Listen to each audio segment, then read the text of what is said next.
இங்கே ஆனமலை பகுதியில் வந்து 6400 ஏக்கர் பழைய ஆய்க்கட்டு ஆழியாறு 5 வாய்க்காலில் இப்போ வந்து இந்த நெல் விவசாயத்தில் வந்து போதிய வருமானம் இல்லாதனால இன்றைக்கி வந்து அது 2000 ஏக்கராக குறைஞ்சிருச்சு. இப்போ குறைஞ்சதுக்கு பின்னாடி ஒரு ஏக்கருக்கு வந்து 50,000 ரூபா செலவு பண்ணுறோம். இப்போ அந்த 50,000 ரூபா செலவு பண்ணால் இன்றைக்கி ஒரு 35 மூட்டை நெல் தான் விளையுது.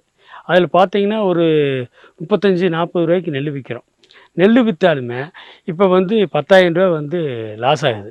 அப்புறம் ரெண்டாவது வந்து அந்த பில்லு வைக்கப்பில் வந்து ஒரு 5,000 ரூபாய்க்கு விற்கிறோம். அப்போ பார்த்தா ஒரு 5,000 ரூபா தான் லாஸ் ஆகிட்டு இருந்துச்சு. ஏதோ எங்களை மாதிரி ஏழை விவசாயிகள் வந்து 2 மாடு கன்று வச்சுருக்கிறதுனால அதை பாலை கறந்து ஊற்றி அதை ஈடு செய்ய விவசாயத்தை விட்டு வெளியே போகாத அளவுக்கு இன்றைக்கி வாழ்ந்துட்டு இருக்கிறோம். அதில் வந்து போன வருஷத்தில் வந்து காட்டுப்பன்னி வந்து வனங்கள் அழிச்சதுனால இந்த பகுதியில் வந்து காட்டுப்பன்னி 2 லட்சம் ரூபாய்க்கு மேலே சேதம் ஏற்படுத்திடுச்சு. அரசாங்கம் வந்து ஒரு 75,000 தான் எங்களுக்கு வந்து இழப்பீடு கொடுத்துச்சு. மீதி வந்து தரல. அதில் பார்த்திங்கன்னா 1,4 லட்சம் ரூபாய்க்கு மேலே லாஸு. அதே மாதிரி வந்து நேரடி கொள்முதல் நிலையங்கள் வந்து தமிழ்நாட்டில் திறக்கிறாங்க. அது வந்து விவசாயிகளுக்கு வந்து பெரிய பயனாக இல்லை. காரணம் என்னென்னா அவங்க கொடுக்குற 2,500 ரூபா வந்து அதாவது இந்தியா டோட்டலில் இருக்கிற தென் மாவட்டங்களில் இருக்கிற இதுலேயே வந்து கம்மியான தொகை வந்து தமிழ்நாட்டில் தான். காரணம் என்னென்னா இங்கே 2,500 தான் கொடுக்குறாங்க. இதே பக்கத்தில் இருக்கிற கேரளாவில் வந்து 3,500 ரூபா குவிண்டால் கொடுக்குறாங்க. இங்கே வந்து 2,500 தான் கொடுக்குறாங்க. அதே மாதிரி மானியங்கள் வந்து இங்கே வந்து 4 வருஷமாக பட்ஜெட் போடுறாங்களே ஒழிய அது வந்து சாதாரண விவசாயிகளுக்கு வந்து கிடைக்கிறது இல்லை. பெரிய பெரிய நில சுகாதாரருக்கு அதே மாதிரி அவங்களுக்கு தான் கிடைக்கிது. அதே மாதிரி டிராக்டர் மானியம் இது எல்லாமே வந்து இன்றைக்கி பெரிய விவசாயிகள் வந்து ஆன்லைனில் படித்தவங்க வந்து புக் பண்ணுறாங்க. சும்மா சாதாரண விவசாயிகள் வந்து அது பண்ண தெரியுதில்ல. இப்போ வந்து அவங்க வந்து 1000 ரூபாய்க்கு இங்கே மணிக்கு ஓட்டுது, அவங்க 500 ரூபாய்க்கு தராங்க. ஆனாலும் வந்து எளிய விவசாயிகளுக்கு வந்து அந்த நேரத்தில் வந்து உழவு ஓட்டுற நேரத்தில் வந்து டிராக்டர் கொடுக்கறதில்ல.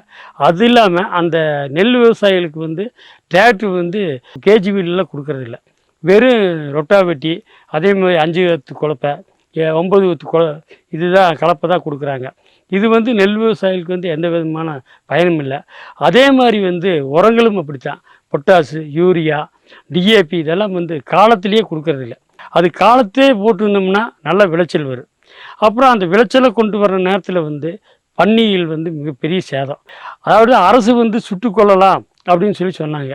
இப்போ சமீபத்தில் வந்து 2 தடவை வந்து இங்கே ஒரு 3 பன்னி கொண்டிருக்காங்க. ஆனாலுமே வந்து பன்னி தொந்தரவு வந்து இன்றைக்கி வரையிலும் நீடிச்சிட்டு தான் இருக்குது. அதே மாதிரி விளைச்சல் வந்து கதிர் முத்துறப்போ வந்து மயிலோட தொந்தரவு வந்து மிக அதிகமாக இருக்குது. அதே மாதிரி விவசாய கூலிகளும் கிடைக்கிறதில்ல. இப்போ வந்து நம்ம மிஷின் வாடகை வந்து இன்றைக்கி 2,600 ரூபா மணிக்குங்கிறப்போ ஒரு ஏக்கருக்கு வந்து 2 மணி நேரம் ஆகுது. அதுலேயே 5,400 ரூபா போயிடுது. அது இல்லாமல் இங்கிருந்து அந்த நேரடி கொள்முதல் நிலையத்துக்கு டிராக்டர் வாடகை பார்த்திங்கன்னா 1000 ரூபா வந்துடுது. இப்படி எல்லாம் பார்க்குறப்ப விவசாயி வந்து நெல்லை வந்து குறைச்சிட்டாங்க. இப்போ வந்து 6,400 ஏக்கர் இருந்தது வந்து 2,000 ஏக்கர். இனி அடுத்து போகிறப்ப பார்த்திங்கன்னா இப்போவுமே தென்னம்பிள்ளையெல்லாம் வாங்கி வச்சு இனி அதில் ஒரு 500 ஏக்கருக்கு மேலே குறையக்கூடிய வாய்ப்பு இருக்குது. ஆக மொத்தம் இந்த நெல் விவசாயத்தை வந்து அரசாங்கம் வந்து கண்டுகொள்றதில்ல.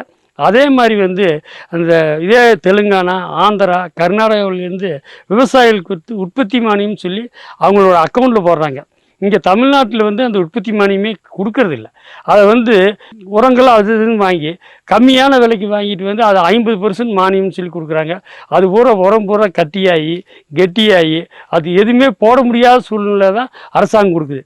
அதை வந்து அதுக்கு வந்து பணத்தையாக கொடுத்துட்டா விவசாயிகள் வந்து எங்கே நல்லா இருக்குதோ இந்த உரக்கடைகளில் ஃபெர்டிலைசர் கடையில் வாங்கிடலாம். அதையும் வந்து அரசாங்கம் செய்ய மாட்டேங்குது. அரசாங்கம் வந்து அந்த பெண்களுக்கு ஊதியம் அது இதுன்னு நல்லா கொடுக்குறாங்களே ஒழியா இது எல்லாம் கொடுத்து தான் வந்து விவசாயத்துக்கு வந்து ஆட்கள் இல்லை. அதே மாதிரி 150 நாட்கள் வந்து விவசாய வேலை இருக்கிற அன்றைக்கி வந்து அவங்கள வந்து விவசாயத்துக்கு திருப்பி விடணும். அப்போ தான் விவசாயம் வந்து செய்ய முடியும்.